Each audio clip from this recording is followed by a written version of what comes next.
आज हम अपने 20 बैच के सेफ्टी के स्टूडेंट के साथ हैं। आज इनका टीबीटी का सेशन है। मैं आप लोगों से काफ़ी छोटा हूँ। आप लोग का इस फील्ड में 10 साल का एक्सपीरियंस है। आई थिंक आप लोग इसको फॉलो भी करिएगा और पूरा जिम्मेदारी ये नहीं सोचिएगा कि सेफ्टी क्या करता है, उनको कंपनी बैठा कर रखता है, खाली आता है 2 बार राउंड मार के चले गया। उनका जब कुछ हो जाएगा, जब सेफ्टी ऑफिसर नहीं होगा, तब आपको पता चलेगा कि एक्चुअली में सेफ्टी ऑफिसर का वैल्यू क्या। Welcome to Techno Institute of Technical Training Jamshedpur Jharkhand. Techno Institute लेकर आया है आपके पास ऐसा प्रशिक्षण जो सिर्फ किताबों का ज्ञान नहीं, यहाँ आपको इंडस्ट्रियल सेफ्टी के लिए आपको रेडी किया जाता है। आज हम अपने 20 बैच के सेफ्टी के स्टूडेंट के साथ हैं। हमारे स्टूडेंट ने क्या पढ़ाई की है, कैसा इनका परफॉर्मेंस है, ये बताएंगे। आज इनका टीबीटी का सेशन है।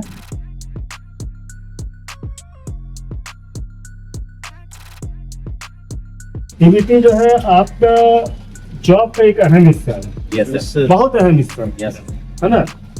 आपको वर्कर्स को टीबीटी देना है, तो टीबीटी जब आप दे रहे हैं तो ये ध्यान रखें कि आप कभी भी आउट ऑफ फोकस ना हो। ह्यूमन बीइंग है, मिस्टेक्स हो सकता है, लेकिन जो है आप मिस्टेक्स को जो है ओवरकम करें। ठीक है, अगर आप कहीं पे लड़खड़ा जाते हैं तो ऐसा नहीं कि वहीं पे रुक गए, आप पॉज कर दिए नहीं, फिर आपका इंप्रेशन जो है ना बहुत गलत बनेगा वर्कर्स के सामने, बहुत गलत बनेगा, है ना। हम बार बार बोलते हैं, आप रिपीट कर रहे हैं फिर से कि जब आप टीबीटी दे रहे हैं, आई कांटेक्ट बहुत जरूरी है। आई कांटेक्ट सबसे बना कर रखें। ऐसा नहीं कि किसी एक पर्टिकुलर को जो है आप चिन्हित कर लिए हैं कि नहीं भाई ये हमको साइट में सबसे ज़्यादा परेशान करता है, हम इसी को फोकस में रख के टीबीटी सारा दे देंगे, नहीं, है ना। आप जो है पार्शियलिटी जो है कभी नहीं कर सकते हैं being as a safety officer, तो सबको फोकस में रख के आई कांटेक्ट बना के रखें। सेकंड चीज़ होता है आपका गेस्चर्स, हैंड मूवमेंट्स। आप किसी चीज़ को एक्सप्लेन अगर करते हैं तो हैंड मूवमेंट्स जो है बहुत ज़रूरी है, बहुत ज़्यादा ज़रूरी है। और जो है उसके बाद जो हम लोग आ जाते हैं कि आपका जो टॉपिक रहता है उसको ऐसा नहीं कि आप उसको जो है एक्सप्लेन करने बैठ जाएं। मालूम हुआ कि वो वहीं पे बोर हो गए, आपका बात आधा सुने आधा निकाल दिए, नहीं। जो आप बोल रहे हैं आप की पॉइंट्स को बोलिए, की पॉइंट्स को बोलिए, है ना। जो उनके काम से रिलेटेड है उनको आपको काम सेफली करवाना है, उनको सेफ्टी अफसर नहीं बनवा देना, है ना। आपको इतना जरूर बता देना है कि वो जो है पूरा सेफ होके काम कर। ठीक है, आई होप कि बात समझ में आ गया होगा। Good afternoon all of you. So I am your new safety officer. मैं आपका नया सेफ्टी ऑफिसर हूँ। तो मैं आप लोगों से काफ़ी छोटा हूँ। आप लोग का इस फील्ड में 10 साल का एक्सपीरियंस है। तो मैं आज जो है आप लोगों को साइट पर लेकर जाके एक्सकवेशन की तैयारी करने वाला हूँ। तो मैं जानता हूँ कि आप लोग मुझसे काफ़ी ज़्यादा एक्सपीरियंस पर्सन हैं और मुझसे काफ़ी ज़्यादा जानते हैं इस फील्ड के बारे में। डेकेड से आप इसी चीज़ के बारे में काम कर रहे हैं कि कैसे एक डिगिंग की जाती है, कैसे नहीं। लेकिन मैं फिर भी जानता हूँ कि इंसान से कुछ ना कुछ गलतियाँ होती हैं। तो मैं इन गलतियों को सुधारने की कोशिश करूँगा और आप लोगों को वापस रिवाइज कराना चाहता हूँ कि एक एक्सकवेशन फील्ड में कितनी गलतियाँ हो सकती हैं। तो एक एक्सकवेशन क्या है, तो आप लोग इतना तो जानते ही हैं कि एक एक्सकवेशन में गड्ढा खोदा जाता है। कहने का मतलब digging of any hole is called excavation. So जैसे ही हम लोग बढ़ते हैं, अपने लोग बढ़ते हैं डिगिंग की तरफ, तो डिगिंग में सबसे ज़्यादा प्रॉब्लम क्या आती है, सॉइल कोलैप्स की। तो आप लोग जानते हैं कि जब भी कोई भी मिट्टी गीली हो या फिर आप देखते हैं कि होल जो है आपके होल के वॉल में क्रैक्स आ रहे हैं, तो आप लोगों को तुरंत उस वर्क को वहीं पर स्टॉप कर देना है। अपने सुपरवाइजर से या फिर मुझसे आप कंसल्ट कर सकते हैं उसके बारे में कि वॉल पे आ चुके हैं क्रैक्स, अब हम आगे काम नहीं कंटिन्यू करना चाहते। अगर आप ऐसा नहीं करेंगे तो जो कोलैप्स है वो आगे मतलब बहुत ज़्यादा मैसिव हो जाएगा और आपको मेजर इंजरी या फिर माइनर इंजरी या फिर फैटेलिटी हो सकती है। सो ये तो था एक हज़ार्ड, और ऐसे हजारों हज़ार्ड से इसके मतलब कहीं से पानी आ रहा है अंदर और आप लोग उसको देख रहे हैं और आप लोग बता नहीं रहे। तो हम ये चाहते हैं कि आपको अगर कोई भी तकलीफ हो, कोई भी दिक्कत हो, आप बेझिझक हमसे आके बात करें इसके बारे में कि हमको यहाँ पर तकलीफ आ रही है, हम यहाँ पर अनकंफर्टेबल हैं, हम यहाँ पर काम नहीं कर सकते। वैसे तो हम जानते हैं कि आपसे उम्मीद करते हैं कि आप हमसे ज़्यादा एक्सपीरियंस हैं, इसीलिए आप लोग हमसे अच्छा परफॉर्म करेंगे। तो अब तक तो आप लोग ये समझ चुके होंगे कि मैं यहाँ पर आपको ये नहीं दिखाने आया हूँ कि मैं आपसे स्मार्ट हूँ या फिर आपसे ज़्यादा एजुकेटेड हूँ, बल्कि मैं ये चाहता हूँ कि साइड पर कोई भी एम्बुलेंस ना आए, आप लोग अपनी फैमिली से वापस जा कर, मैं आपकी सेफ्टी ही सिर्फ चाहता हूँ। तो मैं उम्मीद ये करता हूँ कि आप लोग मुझसे कोऑपरेट करेंगे और जो मैं उम्मीद करता हूँ वो उस पर आप खरे उतरेंगे और आप लोगों की सेफ्टी हमारी भी सेफ्टी है, हमारी रिस्पॉन्सिबिलिटी है। सो मैं हमेशा से यही कहता हूँ, सेफ्टी कभी भी फर्स्ट नहीं, सेफ्टी हमेशा आगे होती है। And that's all, move on to the excavation site. चलिए हम लोग अपना काम करते हैं। Very good. Good afternoon everyone. कैसे हैं आप लोग? घर से करके आए ना? आवाज नहीं आ रहा आप लोग का? देखिए आए ना, तो आप लोग तो अच्छे से नींद भी लेके आए होंगे, है ना? कोई दिक्कत, कोई परेशानी? आने जाने में रास्ते में कोई परेशानी, कोई दिक्कत है?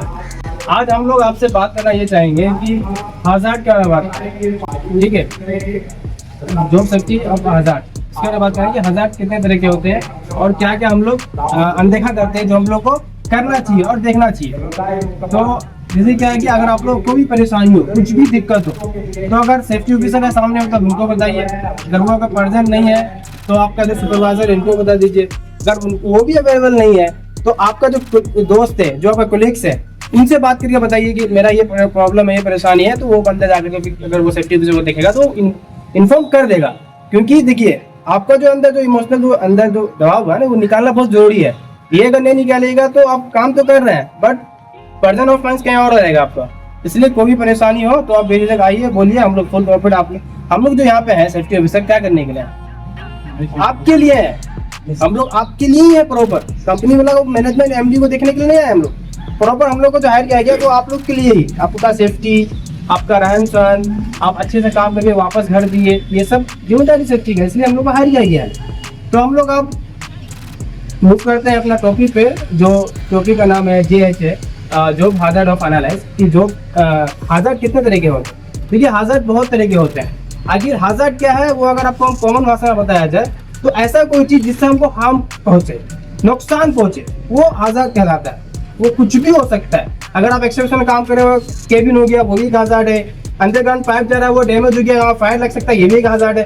तो हज़ार्ड को अनदेखी नहीं करने का है आपको, ठीक है। फिर कितने टाइप्स के हज़ार्ड होते हैं तो आप लोगों को पता है, 5 टाइप के हज़ार्ड होते हैं। एक physical hazard, chemical hazard, biological hazard, agriculture, ये सब हज़ार्ड है।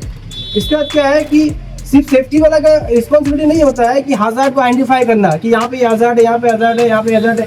सुपरमैन नहीं है जो एक ही बार में पूरा एरिया को कवर कर सके। तो एज ए रिस्पॉन्सिबिलिटी आपका वर्कर को ही पड़ता है रिस्पॉन्सिबिलिटी कि अगर यहाँ सेफ्टी ऑफिसर नहीं पहुंचा है, वो उधर ही सोना में इन्फेक्शन कर रहा है, तो आपका जिम्मेदारी लग रहा है कि यहाँ पे कुछ हज़ार्ड है तो आप इन्फॉर्म कर दीजिए, सर देखिए यहाँ पे कुछ हज़ार्ड है, आप ही कर दीजिए। क्योंकि जहाँ पे हज़ार्ड है आप काम मत करिए, चाहे वो आपको प्रेशर डाले, सुपरवाइजर डाले, कुछ भी नहीं करना है काम तो नहीं करना है, क्योंकि वहाँ पे हज़ार्ड है।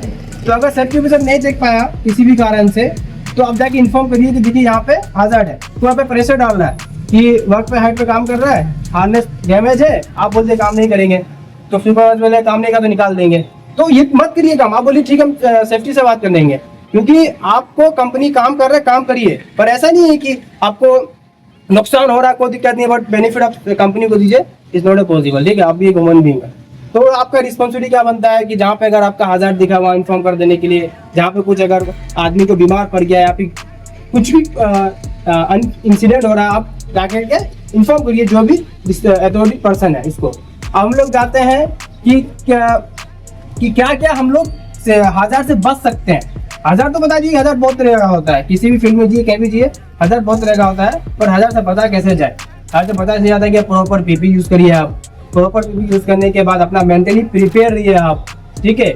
मेंटली प्रिपेयर के मतलब ये हुआ कि आपका जो भी टेंशन है उसको बाहर निकालिए, इसको बताइए, साझा करिए, जिससे आपका प्रॉब्लम जो दिल जो भाई वो हल्का हो, इसी कारण से काम में मेहनत लगे, ठीक है। ये हो गया। उसके बाद जाकर के रिस्पॉन्सिबिलिटी क्या है आपका और सेफ्टी ऑफिसर क्या रिस्पॉन्सिबिलिटी है वो हुआ। बट आप लास्ट में आपको हम ये बताना चाह रहे हैं कि अगर आपको लगे कि कोई अगर आपका बात नहीं सुन रहा, चाहे वो वर्कर हो, चाहे आपको कोई बोलिंग कर रहा है, कुछ भी कर रहा है, तो आकर के आप जो अथॉरिटी पर्सन है उनको बताया जाए, क्योंकि नॉर्मल हादसा के बारे में वही आपको बता रहे हैं जो एक नॉर्मल इन्वायरमेंट में होता है।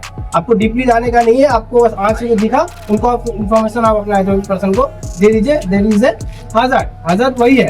तो आप लोग समझ गए, आई होप आप लोग hazard समझ गए हैं, और आई थिंक आप लोग इसको फॉलो भी करिएगा। और पूरा जिम्मेदारी ये नहीं सोचिएगा कि सेफ्टी क्या करता है, उनको कंपनी बैठा कर रखता है, खाली आता है 2 बार राउंड मार के चले गया। उनका जब कुछ हो जाएगा, जब सेफ्टी ऑफिसर नहीं होगा, तब आपको पता चलेगा कि एक्चुअली में सेफ्टी ऑफिसर का वैल्यू क्या होता है और वो काम क्यों कराता है और उसके यहाँ रहना क्यों जरूरी है। आदमी बोलने वाला बहुत कुछ बोलता है, वर्कर भी बोलता है भाई क्या करता है, ऐसा कुछ भी नहीं होता। सेफ्टी ऑफिसर बहुत बड़ा रिस्पॉन्सिबिलिटी है। आप काम कर रहे हैं, बट कुछ भी होगा तो पहले सेफ्टी ऑफिसर को ही पकड़ता है, इसलिए इसका बहुत जिम्मेदारी होता है। और जिम्मेदारी के साथ साथ सेफ्टी के साथ आप लोग अपना भी जिम्मेदारी लीजिए, जहाँ कुछ गलत है वहाँ सेफ्टी ऑफिसर को बताइए। थैंक यू सो मच, आप लोग अच्छे से काम करिए और घर दिए फैमिली के साथ। Thank you.